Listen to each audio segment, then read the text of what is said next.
So now I've done shaping down to 10 stitches on each side of my toe. I tend to try it on at this stage because this will give you a more rounded toe. If I need a little bit more in length, I will add 2 more rows. So I'm going to just do that right now.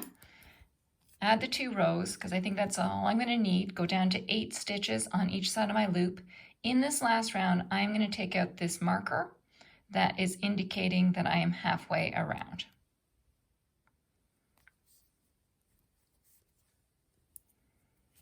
So this round is actually just my knit round. I had just completed my decreases to get down to 10.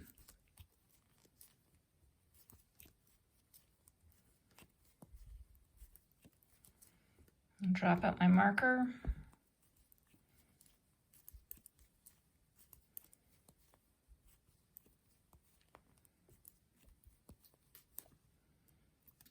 Turn around and complete the other side of the loop.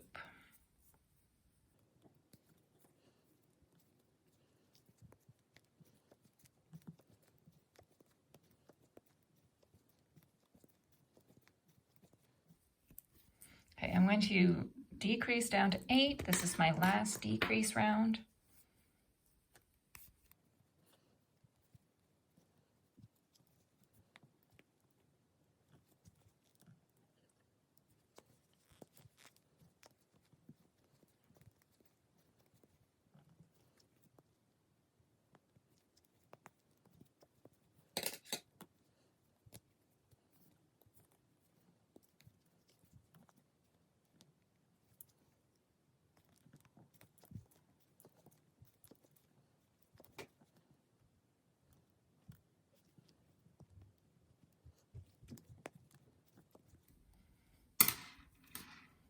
Okay, now I'm down to 8 stitches on either side of my loop, so I'm getting ready to do the Kitchener stitch. To do the Kitchener stitch, I set up with my 2 tips parallel and pointing to the right. I'm going to trim my yarn with 12 to 18 inches of space left, so we'll do that right now. And then I'm going to put my yarn onto a darning needle.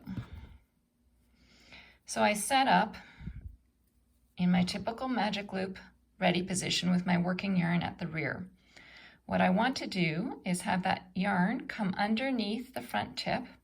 I'm going to insert into the front stitch as if to knit, pull it off, insert into the second stitch on the front needle as if to purl, and just pull the yarn through both those loops.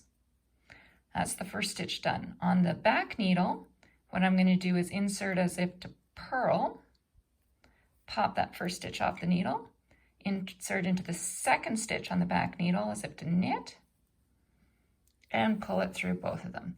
Make sure that your yarn comes underneath the 2 tips of the needle each time when you do this.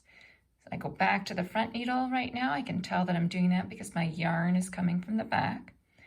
And I go in as if to knit, pull it off the needle, as if to purl, leave it on the needle, pull it through. On the back needle, as if to purl, as if to knit, and pull her through. Give a little snug up. Front needle, knit, purl, rear needle, purl, knit. We're going to continue this across all 8 stitches.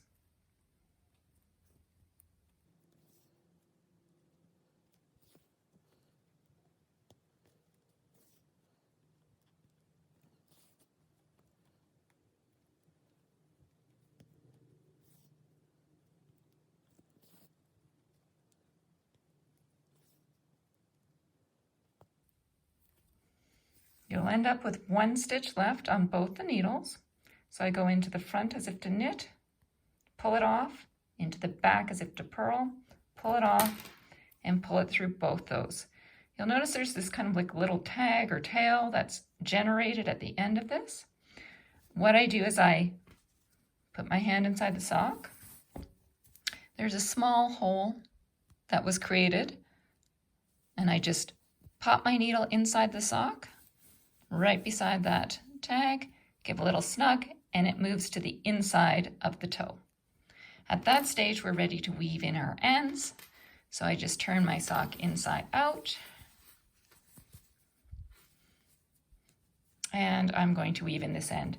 I like to put a small knot here just to make sure it isn't going to accidentally undo. So I do just a little knot, and then I weave my end in.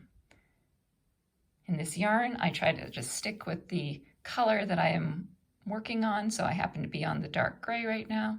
So I'm just going to weave back and forth on the dark gray a few times. Okay, when I trim it, I'm going to trim now my yarn just slightly longer. And then I kind of fray up this end, and it will mat into the end of the sock, and it should not unravel. And that is it. You are done your little ankle sock.